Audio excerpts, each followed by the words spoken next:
1/6/2022।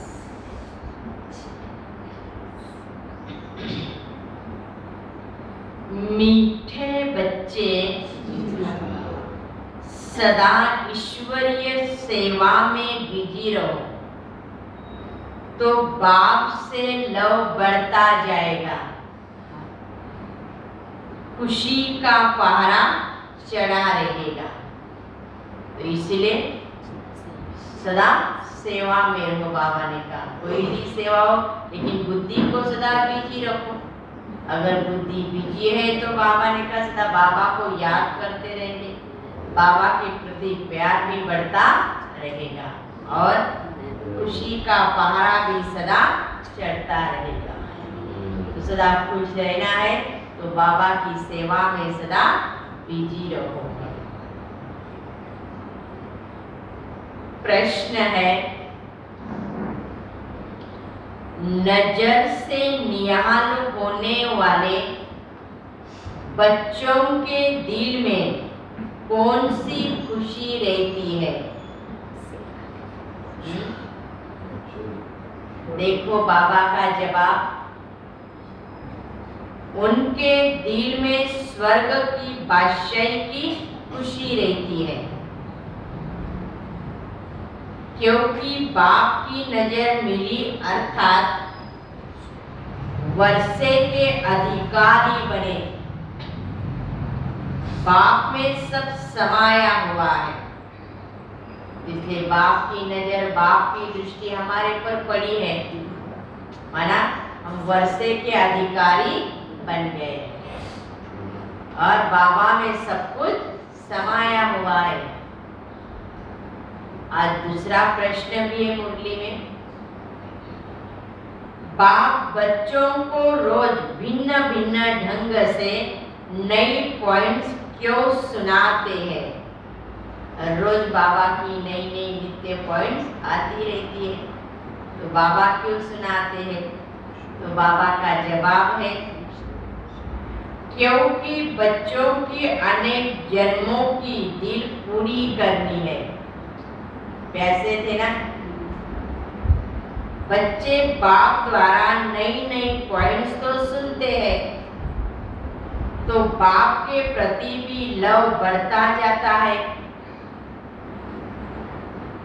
आज का गीत है, तूने रात गवाई सो के, दिन गवाया खाके, हीरे जैसा जन्म कौड़ी के पीछे गवाया। ओम शांति। बच्चे बैठे हैं नजर लगाकर, बाप भी देख रहे हैं आत्मा को और इस शरीर को, बच्चे भी देख रहे हैं। देखने में मजा आता है या सुनने में मजा आता है? क्योंकि सुना तो बहुत है ना, बहुत ज्ञान आदि ढेर का ढेर सुना है। तुम नंबर 1 भगत हो। क्या बोला बाबा ने कहा, बच्चे तुम नंबर 1 भगत हो, बहुत भक्ति भी तुमने की है ना। तुमने ही सबसे जास्ती भक्ति की है। वेद, शास्त्र, ग्रंथ, गीता, गायत्री, जप तप आदि सब कुछ पढ़े हुए हैं, बहुत सुनते हैं ना। बाप समझाते हैं, कब से लेकर यह सुने सब आपने? कब से? जब से निकले बहुत सुना है ना। बाबा के बच्चे बनिया, द्वापर से भी तो बहुत भक्ति करते आए हैं। बाकी बाप से नजर मिलाना तो अभी होता है ना, संगम पर। भले तुमने वेद शास्त्र पढ़े, बाबा ने कहा द्वापर से, लेकिन संगम पर बाबा मिला तभी तो बाबा की नजर दृष्टि मिली। नजर से निहाल भी होते हैं, ये एक श्लोक भी है ना, नजर से निहाल स्वामी निंदा। गुरु भी है, स्वामी भी है, सजनियों का। नजर के सामने बैठे हैं तो नजर से ही बाप को जानते हैं ना। बाप से ही तो हमें सब कुछ मिलता है, बाप में ही सब कुछ समाया हुआ है। जब बाप मिला, नजर के सामने बैठे हो तो जरूर बच्चों को स्वर्ग की बादशाही का नशा भी तो चढ़ेगा। पहले बाप का नशा, फिर वो बादशाही का नशा। में बाप मिला है ना, वो नशा चढ़ा।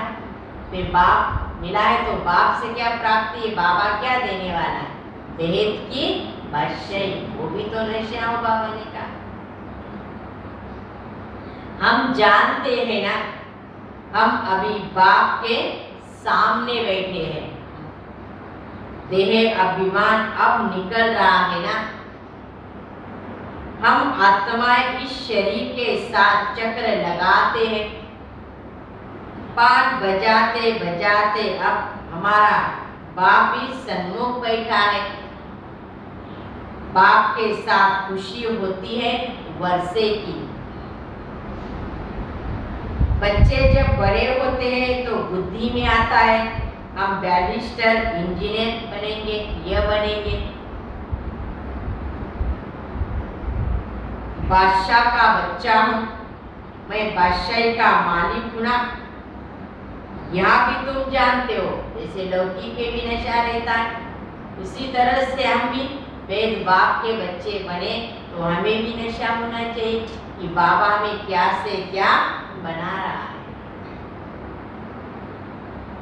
बाप से हमको स्वर्ग का वर्षा मिलता है। बाप को देखने से बच्चों को स्थायी खुशी भी होनी चाहिए।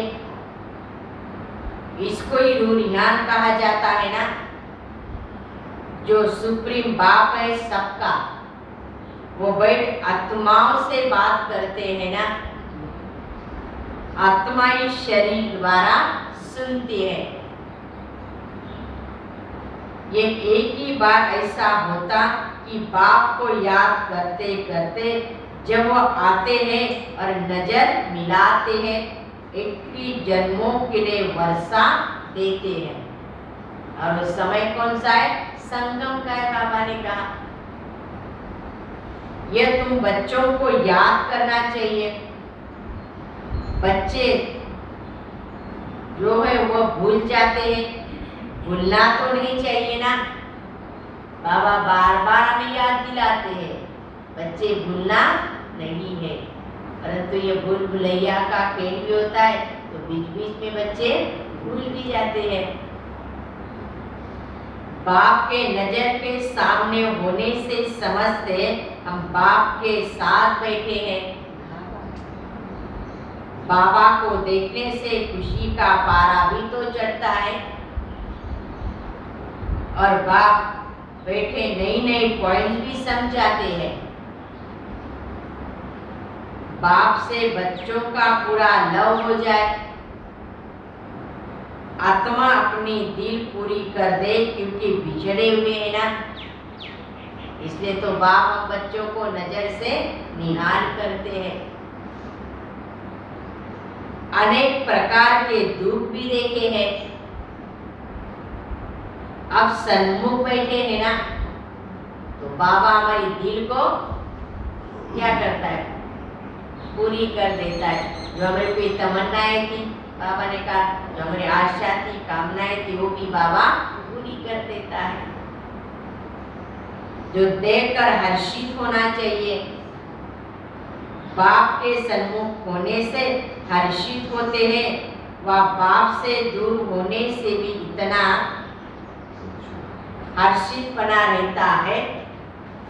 दोनों का बाबा ने, बाबा के सामने बैठते तो कितना हर्षित बना होता है, जो दूर होते तो भी इतना हर्षित बना होना चाहिए, इतनी खुशी होनी चाहिए। विवेक कहता है बाहर तो बहुत बातें सुनते हैं तो बुद्धि और तरफ भी चली जाती है। यह जो मधुवन में बच्चे बैठे हैं सन्मुख सुनते हैं ना, बाबा का प्यार कशिश करता। देखो तुम्हारा मीठा बाबा कितना प्यारा बाबा है,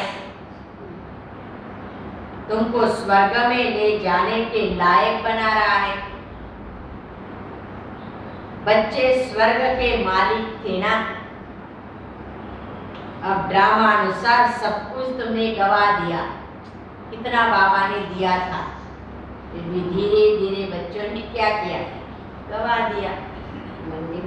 राज्य गवाना और पाना ये तो बड़ी बात नहीं है ना, अनेक बार गवाया, अनेक बार राज्य लिया है।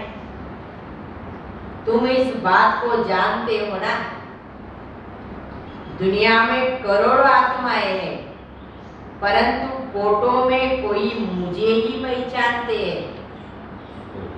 मैं क्या हूँ और कैसा हूँ, मैं जो हूँ जैसा हूँ, मेरे द्वारा क्या मिलता है, यह समझते हुए वंडर है जो माया भुला देती है।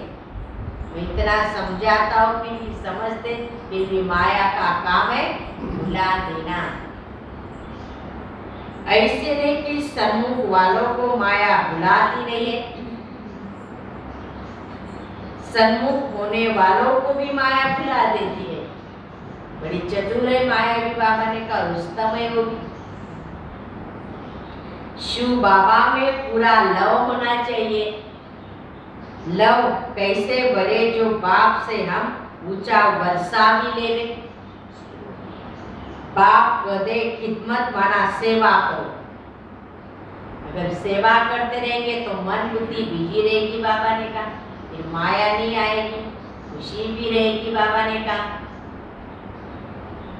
बाप बच्चों की खिदमत करते हैं ना, बच्चे जानते बाप दूर देश से आया है। निश्चय बुद्धि बच्चों को कभी भी डगमग नहीं होना चाहिए, मुंझना भी नहीं चाहिए। परंतु माया बहुत जबरदस्त है ना, बाबा तो हर रोज बच्चों का श्रृंगार करा रहे हैं, मनुष्य को देवता बनाता है ना। यह स्कूली है देवता बनने की, पवित्र दुनिया का मालिक बनने के लिए मेहनत तो करनी चाहिए। बाबा सिर्फ कहते मुझे याद करो, तो याद की सदा मेहनत करते रहो। बाबा ने कहा मनुष्य जब मरते तो उनको कहते राम को। वर्षों भी बाबा ने क्या कहा था, याद है? हाँ, ऐसा न हो जाए। परंतु राम को जानते ही नहीं तो याद करने से फायदा ही नहीं है। फिर तुमको तो बाप की पूरी पहचान चाहिए, वो भी यथार्थ। तुम जानते हो शिव बाबा के पास, तुम जानते हो शिव बाबा के पास हम आते हैं ना, दहेज का वर्षा लेने के लिए। वह निराकार है, क्रिएटर है, क्रिएट कैसे करे। प्रजापिता ब्रह्मा को भी क्रिएटर कहते हैं ना, ब्रह्मा द्वारा मनुष्य सृष्टि पैदा होती है, इसलिए प्रजापिता ब्रह्मा कहा जाता है। तुम अब ब्राह्मण बने हो ना, तुम्हारी आत्मा अच्छी तरह से जानती है। क्या जानती है? हम शिव बाबा के पुत्र हैं, ब्रह्मा के बच्चे बने हैं। ये बात भी हमने अच्छी तरह से जान ली है। तुम बच्चे चाहते हो हमारे विकर्म विनाश हो जाए, तो जितना ये बाबा को याद करते रहेंगे उतने हमारे क्या होंगे, भस्म होंगे। बाबा ने कहा और हम विजय माला में नजदीक भी रह जाए तो बाबा को बहुत याद करना पड़ेगा। फिर तुम कर्म योगी भी होना, घर बार संभालते पवित्र रहना है, कमल पुष्प समान भी बनना है। कर्म योगी बाबा ने कहा, बोले कर्म भी करो, लेकिन बाबा ने कहा याद को भी तो टाइम निकालना है, जो विजय माला का दाना बनना है, कर्म योगी भी बनना है, कर्म भी तो करना है। बाबा ने कहा यह मिसाल कोई सन्यासी से नहीं लगता है ना, वो तो ग्रस्त व्यवहार में रहते कमल पुष्प समान पवित्र नहीं रह सकते, न किसी को कह सकते हैं। जो जैसा है वो ऐसा ही बनाएगा ना। बाबा ने कहा मैं क्या हूँ, वैसे ही तो मैं मेरे बच्चों को बनाता हूँ। सन्यासी कह नहीं सकते कि कमल समान पवित्र रहो, अगर कहे वो ब्रह्मों को याद करो, वो भी नहीं हो सकता है। कहेंगे तुमने तो घर बार छोड़ा, हम कैसे छोड़े, तुम ही घर बार में रह नहीं सकते तो दूसरों को कैसे कर सकते हैं। जैसे हम कर सकते ना, अपनी गृहस्थी को भी निभा रहे, अपना जीवन भी देखो ऐसा बना रहे, क्योंकि हम परमात्मा को तो याद कर सकते ना। परमात्मा को याद करने के लिए कभी हमने घर बार का त्याग तो नहीं किया है ना। यह राज्यों की शिक्षा तो मेरे सिवाय कोई दे नहीं सकता है। अभी तुम सभी धर्म वालों का राज तो समझ गए ना, कि हर धर्म की स्थापना कैसे होती है, हर धर्म के नियम क्या है बाबा ने क्या। हर एक धर्म को फिर अपने समय पर भी तो आना है। कलयुग से फिर सतयुग तो होना है।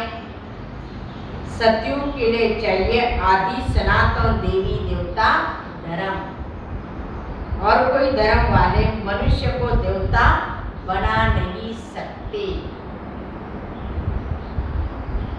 उनको जाना ही है मुक्ति में, सुख है ही स्वर्ग में। जब हम देवी देवता बने तब दूसरे धर्म वाले कहाँ चले जाएंगे, मुक्ति में जाएंगे। और जो बाबा के ब्राह्मण बच्चे बने हैं, वो देवता बनने का पुरुषार्थ करे, वही सतयुग में जाएंगे। बाबा ने कहा जब तक हम जीवन मुक्त धाम स्वर्ग में नहीं गए तो कहा तक कोई मुक्ति में जान, तब तक कोई मुक्ति में जा नहीं सकते ना। स्वर्ग और नरक इकट्ठा तो नहीं रह सकता। हम जीवन मुक्ति का वर्षा पाएंगे तो जीवन बंद वाले रहने नहीं चाहिए ना। फिर तुम जानते हो यही है संगम का समय, जब जीवन मुक्त बनने के लिए क्या करे, पुरुषार्थ करे, जीवन मुक्ति के लिए भी पुरुषार्थ करे, मुक्त के लिए भी पुरुषार्थ करे। बाबा ने कहा तुम एक कल्प के संगम पर बाप से मिलते हो ना, दूसरा कोई मिल न सकेगी। दूसरे समझते ये तो कलयुग है ना, हम अभी कलयुग में नहीं है, हम कहाँ है, पुरुषोत्तम संगम युग पर। बाप से स्वर्ग के लिए फिर से हम वर्षा पा रहे हैं। हम जीते जी मरकर बाप के बने हैं। जो एडाप्ट होते हैं उन्हें दोनों जहानों का मालूम पड़ जाता है कि कैसे हमें वर्षा प्राप्त करना है। फलाने के थे, अब फलाने के बने हैं। पहले क्या थे, पहले किसके थे, अभी किसके बनना है, ये तो सब कुछ मालूम है। बाबा ने कहा चाहे लौकी को चाहे अलौकी को भी, वो अपने मित्र संबंधी आदि सबको जानते, दोनों तरफ का मालूम तो रहता है ना। तुम बच्चे जानते हो इस दुनिया से हमने लंगर उठा लिया है, अभी हम जा रहे हैं इस पार से इस पार। इनसे हमारा कोई ताल्लुक नहीं है। यह भगवान अपने बच्चों से यानी परमपिता परमात्मा शालिग्राम बच्चों से बात कर रहा है। भगवान को आना है परंतु जानते नहीं है ना, बाप को न जानने के कारण मूंझ पड़ते हैं। इतनी सहज बात भी कोई समझते नहीं है, याद करते हैं परंतु यथार्थ नहीं जानते ना। तुम जानते हो हम आत्मा शरीर लेकर पाठ बजाती है, हम परम धाम से आती है ना, वहाँ परम पिता परमात्मा भी रहते हैं, जो आत्माओं का भी वहाँ निवास स्थान है। लेकिन आत्मा फिर से शरीर का आधार लेकर पाठ बजाती है। मनुष्य तो न आत्मा को न परमात्मा को जानते हैं, कैसे भगवान आकर मिलेगा, क्या करेगा, कोई भी नहीं जानते ना। गीता में सारा राम लिख दिया है, नाम ही बदल दिया ना। बाप पूछते तुम मुझे जानते हो? हाँ बाबा। कृष्ण ऐसा थोड़ी कहेगा कि मुझे तुम जानते हो, उनको तो सारी दुनिया जानती है, वो ज्ञान दे न सके तो जरूर समझाना चाहिए। परमात्मा रूप बदलता है परंतु कृष्ण तो नहीं बनता ना, तो ये समझाओ बाबा ने कहा। वो मनुष्य के तन में आता है, कृष्ण के तन में नहीं आता है। ये ब्रह्मा है, वही कृष्ण की आत्मा पे सिर्फ थोड़ी बात में भूले हुए हैं। यह कृष्ण के 84 जन्म की आत्मा जो फिर आदि में कृष्ण बनता है, अंतिम जन्म में कृष्ण पद पाने के लिए पुरुषार्थ कर रहे हैं। देखो कितना बाबा क्लियर करके बच्चों के सामने बैठकर समझाता है। ये कितनी गुह्य बात है ना, जरा से भी बात भूल गई, इसमें बड़ी क्या है, तीर कमान बाजी है ना। इतनी सी भी बात अगर थोड़ी सी भी चली गई बाबा ने कहा तो फिर समझ नहीं पाएगी। बाबा ने कहे बातें क्या है, यथार्थ समझने की है, स्पष्ट करके समझा बाबा ने। तुम जानते हो हम कृष्ण के घराने के थे, अब शिव बाबा से फिर से अपना राज्य भाग ले रहे। हमारी बुद्धि में कृष्ण नहीं बैठता है, कौन है? मनुष्य तो कह देते कृष्ण भगवान वाच, कुछ भी सिद्ध नहीं होता है। गीता में दिखाया है 5 पांडव जाकर बचे, कलप क्यायु लाखों वर्ष दे दिए। इतनी सच बात भी मनुष्य नहीं जानते ना, कि काय लाखों वर्ष का 5000 वर्ष बाबा ने कहा, इसका हिसाब ही नहीं हो सकता। तुम कितना इशारा से समझ सकते हो, हम सूर्यवंशी घराने के थे, अब सूर्यवंशी से फिर क्या बन गए? शुद्ध वंशी बन गए। शुद्ध में आए ना, फिर ब्राह्मण से देवता बनते हैं। वर्ण को भी तो बुद्धि में रखना चाहिए। कितने वर्ण है? 5। पहला कौन सा है? पहला वर्ण कौन सा? देवता। हाँ, फिर क्षत्रिय, वैश्य, शूद्र, फिर ब्राह्मण। बाबा ने कहा ये भी तो याद रखो, कैसे हमने चक्र लगाया है। उन्होंने वर्णों को भी आधा कर दिया है, चोटी ब्राह्मण और शिव बाबा को भूल गए हैं। बाकी देवता, क्षत्रिय, वैश्य, शूद्रों को दिखा दिया है और बीच में किसको गुम कर दिया? ब्राह्मण तो जरूर चाहिए ना। ब्रह्मा की औलाद कहाँ गई थी? ये कोई के बुद्धि में नहीं बैठता है। तुमको बाबा अच्छी तरह से समझाते हैं, तुमको बुद्धि में अच्छी तरह धारण करना चाहिए। जो बाप की बुद्धि में नॉलेज है वो तुम्हारे बुद्धि में भी रहनी चाहिए।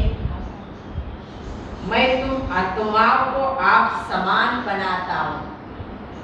जो सृष्टि चक्र की नॉलेज मेरे में है वो तुम्हारे बुद्धि में चाहिए। बुद्धिमान चाहिए ना। जैसे बाप बुद्धिमान है तो मेरे बच्चे भी बुद्धिमान चाहिए। इसलिए तो सारी नॉलेज हमारी बुद्धि में वो बाबा ने कहा। बाप के साथ योग वियोग और घड़ी घड़ी विचार सागर मंथन होता रहे। बुद्धि, अब तुम तो बाप के सन्मुख बैठे हो, समझते हो ना। बाप तो बिल्कुल सहज रीति से समझाते हैं। कहते भी है आत्मा परमात्मा अलग रहे बहुकाल। सुंदर मेला लगा तो बीच में मिला दलाल। सदगुरु दलाल के रूप में पढ़ाते हैं।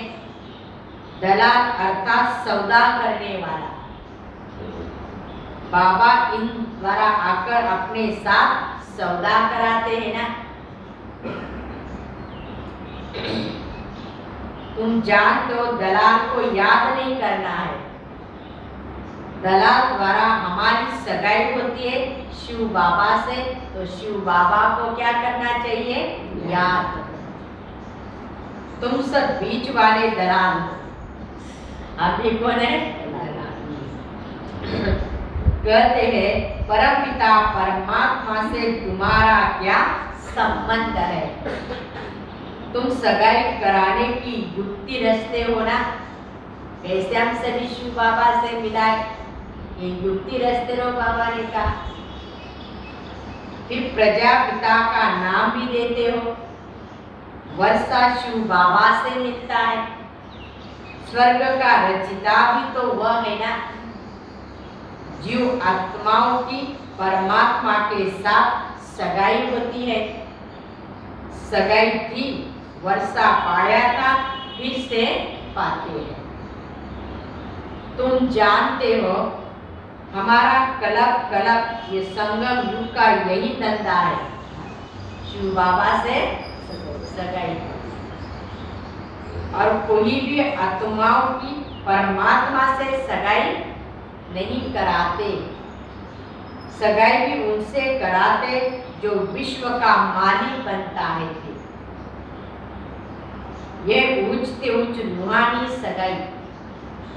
रूहानी सगाई करना कलप बाप से ही तो आकर सीखते हो। कलप ऐसा होता है।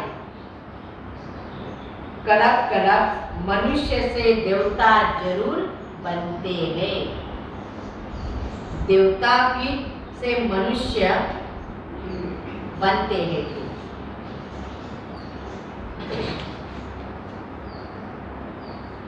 मनुष्य तो मनुष्य ही है ना।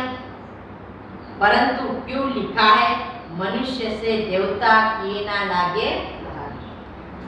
क्योंकि देवता धर्म स्थापन करते हैं। तुम भी जानते हो इस सगाई से हम मनुष्य से देवता बन रहे हैं। सब कहते हैं ना क्राइस्ट से 3000 वर्ष पहले भारत एविन था, परंतु बुद्धि में नहीं आता है ना। भारत पहले स्वर्ग था। अभी भी कितने मंदिर बनाते रहते हैं, परंतु सबकी तो उतरती कला है ना। हमारी है चढ़ती कला। चढ़ती कला में 1 सेकंड लगता है और उतरती कला में अच्छा। मीठे मीठे सिकिलदे बच्चों प्रति माता पिता बाप दादा का याद प्यार और गुड मॉर्निंग। रूहानी बाप की रूहानी बच्चों को नमस्ते। रूहानी बच्चों की रूहानी बाप दादा को याद प्यार और नमस्ते नमस्ते नमस्ते। ओम शांति ओम शांति ओम शांति। शुक्रिया बाबा, थैंक्स बाबा।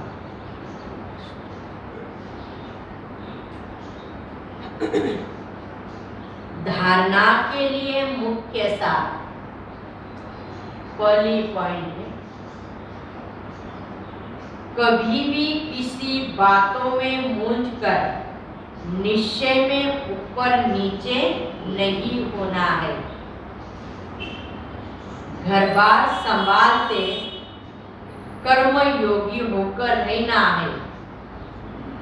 विजय माला में नजदीक आने के लिए पवित्र जरूर बनना है। दूसरी पॉइंट, बुद्धिमान बनने के लिए ज्ञान का विचार सागर मंथन करना है।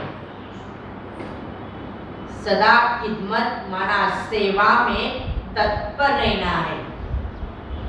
आप समान बनाने की सेवा करनी है। आज का वरदान, बाबा शब्द की स्मृति से हद के मेरेपन को अर्पण करने वाले बेहद के वैरागी भव। कई बच्चे कहते हैं मेरे ये गुण है, मेरी शक्ति है, ये भी गलती है। परमात्मा देन को मेरा समझना यह महापाप है। कई बच्चे साधारण शब्द में बोल देते हैं मेरे इस गुण को, मेरी बुद्धि को यूज नहीं किया जाता है, लेकिन मेरा कहना माना मैला होना, ये भी ठगी है। इसीलिए इस हद के मेरेपन को अर्पण कर सदा बाबा शब्द याद रहे, तब कहेंगे बेहद की वैरागी आत्मा। स्लोगन, अपनी सेवा को बाप के आगे अर्पण कर दो तो सेवा का फल और बल प्राप्त होता रहेगा।